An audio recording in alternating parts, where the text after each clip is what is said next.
عشان العرايس بقى ما تزعلش مني. لو انتي فرحك قرب او خطوبتك او كمان حنتك، تعالي بقى اعرفك تعملي ايه الميك اب لنفسك في البيت. اول حاجه استخدمت بلندنج بروش واخدت اللون اللحمي من باليت هدى بيوتي، وابتديت اثبته على الجفن المتحرك والثابت كله. ببتدي اثبته بحركات دائريه، ببتدي من عند الزاويه الخارجيه بتاعه العيون، وابتدي اسحب واعمل حركات دائريه لجوه على الجفن كله. الميك اب ده هيبقى سيمبل ومناسب اكتر للعرايس. ليه؟ لان هما بيعتمدوا الميك اب السيمبل اللي يبقى يبرز جمال العيون وفي نفس الوقت يكون هادي. تاني حاجة دلوقتي ابتديت اصغر البراش عندي شوية، وابتديت اخد اللون الاورنج الغامق ده، وابتديت اغمق بيه بس الزاوية عندي بتاعة العيون الخارجية من بره. ابتديت ادخل اللون وابتدي اعمل له بلند كده، حركات دائريه. ودلوقتي بعد ما حطيت اللون جبت اول بروش انا استخدمتها، طبعا انتم متعودين على الحركه دي، وببتدي ادمج الاطراف مع بعضها.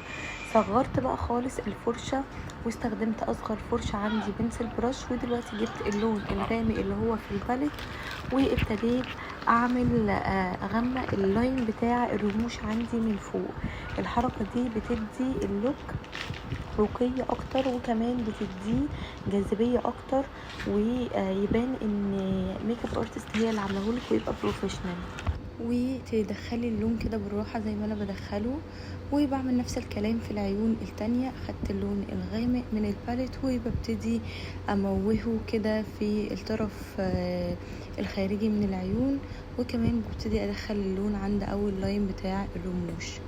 دلوقتي ابتديت بقى اخد اللون الفاتح وهبتدي احطه عند اول العيون من عند الزاوية بتاعة المدمع علشان افتح بيه المنطقة دي، بتخليها شكلها حلو. ابتدي باللون الفاتح وبعد كده ابتدي غمقي براحتك. انا كمان مش هعتمد على اللون ده بس، هبتدي اغمقه بعملت ميكس ما بين لونين، ما بين باليت الشمر الجولد اللي في انستازيا، وكمان اخدت نقطة من اللون الافتح من باليت هدى بيوتي، وابتديت اثبته كده بالبروش. وتبتدي تعملي بلند حركات دائريه كده عشان اللون يثبت معاكي ويكون قوي. وكمان الالوان دي زي ما قلت لكم لو حطيتوها بصوابعكم بيبقى البيجمنت بتاعها اقوى بكتير بالشكل ده. وببتدي اجيب البنسل بروش وابتدي اموه بس الاطراف بتاعتهم علشان يبقى اللون شكله مدموج وشكله حلو. هنا بقى حبيت اعمل لكم ايلاينر مع اللوك علشان في بنات كتير بتحب الايلاينر، وانا بقالي كتير ما عملتلكوش لوكات فيها ايلاينر، فحبيت اسحب كده حاجه بسيطه خالص تدي شكل حلو. وكمان في بنات بتطلب اللوكات دي. ودلوقتي ركبت الرموش، اعتمدت ان الرموش تكون قصيره وتكون خفيفه علشان اللوك سيمبل، مش عايزينه ياخد جراءه اكتر من كده. ودلوقتي ابتديت احط البلاشر، حطيته وعملت ميكس ما بين اللون الخوخي وما بين اللون البينك، وببتدي احط على الخدود وعند النوز وكمان عند الجبهة بالشكل ده. ودلوقتي بحط الاضاءة بتاعت افرة، الهايلايتر بتاع افرة، وببتدي احط على برضو الخدود وعند النوز وعند الجبهة، بتخلي البشرة جلوي وشكلها حلو قوي. دلوقتي بقى استخدمت اصغر بنسل براش عندي واخدت اللون الغامق اللي انا ابتديت بيه اللي انا غمقت بيه الاطراف بتاعه العيون، وابتديت احطه تحت العيون.